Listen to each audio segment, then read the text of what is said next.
The rules of accurate thinking are so clear and simple that I often wonder why so few people ever take time to learn the rules, since accurate thinking is the very foundation of all successful achievements.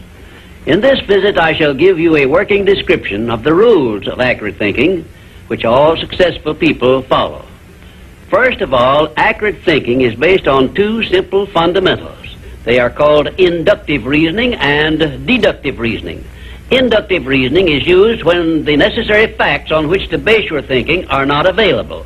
In this case, you act on hypotheses, or what you assume the facts to be. Deductive reasoning is used when you have the facts, or what appear to be the facts, on which to base your thinking. The next step in accurate thinking is to separate facts from fiction, or hearsay evidence, and determine whether you are dealing with hypotheses or real facts. When you are sure you have dependable facts on which to base your thinking, you take the second step by separating these facts into two classes.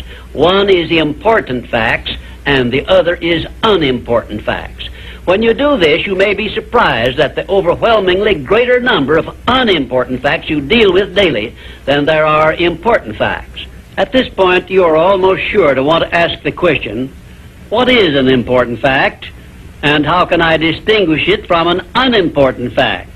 And I shall give you the answer to this very important question by saying that an important fact is any fact which will aid you to any extent whatsoever in attaining the object of your major purpose in life. And all other facts, as far as you are concerned, are unimportant, and you should waste no time with them. After this visit is over, you can employ the next hour to a great benefit to yourself if you will set down on paper a list of all the facts you dealt with yesterday, separating them into two classes, important and unimportant. As a matter of fact, you will make a profound discovery regarding accurate thinking if you follow the habit of daily taking inventory of all the facts that claimed your attention during the day, putting them down on paper in two separate columns, one labeled important facts and the other labeled unimportant facts. Now let us turn our attention to the subject of opinions and see to what extent loose, unsound opinions are mistaken for accurate thinking. To start with, let us recognize the truth that most opinions are without value because they are based on bias, prejudice, intolerance, guesswork, hearsay evidence, and out-and-out ignorance. These are harsh words I'm using, and they represent the source of most of the tragedies of life which people meet with unnecessarily. And I would say that of all the tragedies which cause misery and failure, none is more merciless or destructive than those which grow out of the indifference of people who make no attempt to learn how to think accurately. I shall never forget an experience I had with President Woodrow Wilson while I was working for him during World War I. I asked the President what effect he believed World War I would have on civilization, and his reply was brief, but it was a masterpiece which you should remember as long as you live. "I cannot answer your question," said the President, "because I have no facts on which to base an opinion."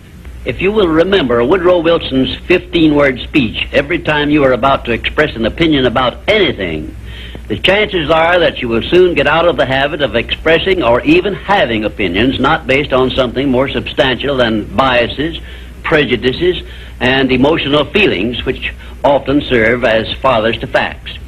You will learn, if you observe carefully, that the more successful a person is, the less he is inclined to express wild, unjustified opinions about anything. Also, you must have observed already that the drifters who are suffering with frustrations because they recognize they are failures usually have an assortment of opinions on about everything you can imagine.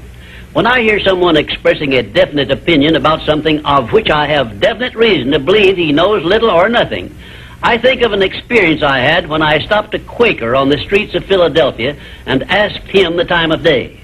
He took out his watch, examined it carefully, and then in a slow, emphatic tone of voice he said, "Well, sir, according to this alleged timepiece, it appears to be approximately 1 minute and 10 seconds past 12 o'clock. I was particularly impressed by the care with which this Quaker identified the source of his information which he was passing on to me. And I often thought afterward how beneficial it would be if all people who express opinions or give out information would take the time to identify the source from which they were able to speak. I cannot influence all people to engage in this sort of safe thinking, but I can suggest that you give it consideration in connection with this visit on the subject of accurate thinking. Now, I shall give you a simple rule which may help you avoid being misled by unsound opinions expressed by other people. When you hear someone make a statement which your reason cannot accept as being sound, or which you question or should, for safety's sake, question for any reason whatsoever, ask a simple forward question: how do you know? Then stand firm on that question and either force the speaker to identify the source from which he got the information he is endeavoring to pass on as facts, or reject the statement entirely as if it had not been made. And do this no matter who is speaking or what may be his reputation for truth and veracity. Remember, you are given as your richest birthright the privilege of controlling your own thoughts. Therefore, treat this divine gift with the profound respect to which it is entitled, and do not allow anyone to do your thinking for you, or to influence your thinking in any manner whatsoever, except by the rules of accurate thinking I am passing on to you. Follow this procedure regardless of what people think or say about your method of thinking. If they wish to call you a cynic or a doubting Thomas, let that be their misfortune. But for your own good, go right on thinking by rules which will save you from many mistakes and tragedies throughout your life.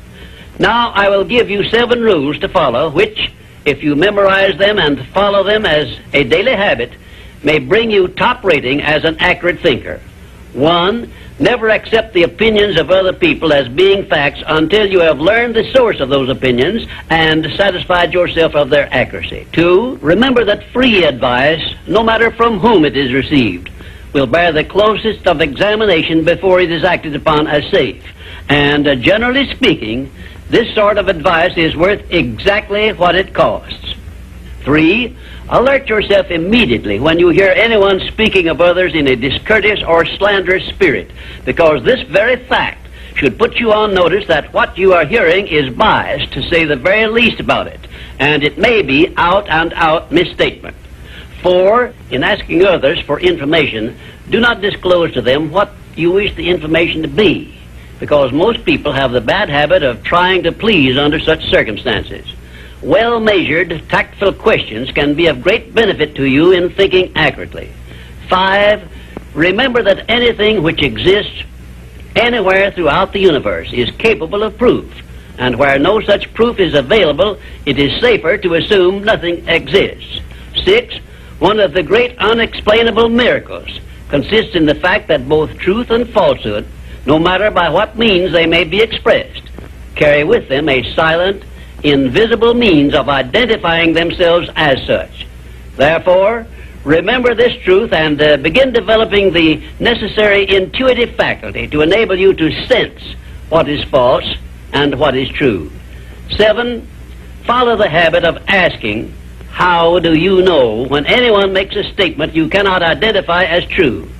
Follow this habit faithfully, and you will see many persons squirm and turn red in the face when you insist upon a direct reply. The most accurate thinkers are the scientists. They investigate with open minds and never allow their wishes to become the fathers of facts, but deal with each fact as it is, not as they would like it to be. Now, one final word of warning I feel I should leave with you. Study yourself carefully, and you may discover that your own emotions are your greatest handicap in the business of accurate thinking. It is easy for you to believe that which you wish to believe, and unfortunately that is precisely what most people do.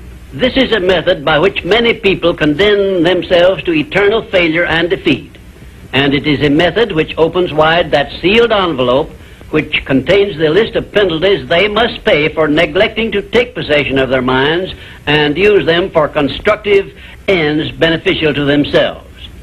And now, until our next visit, may I say goodbye.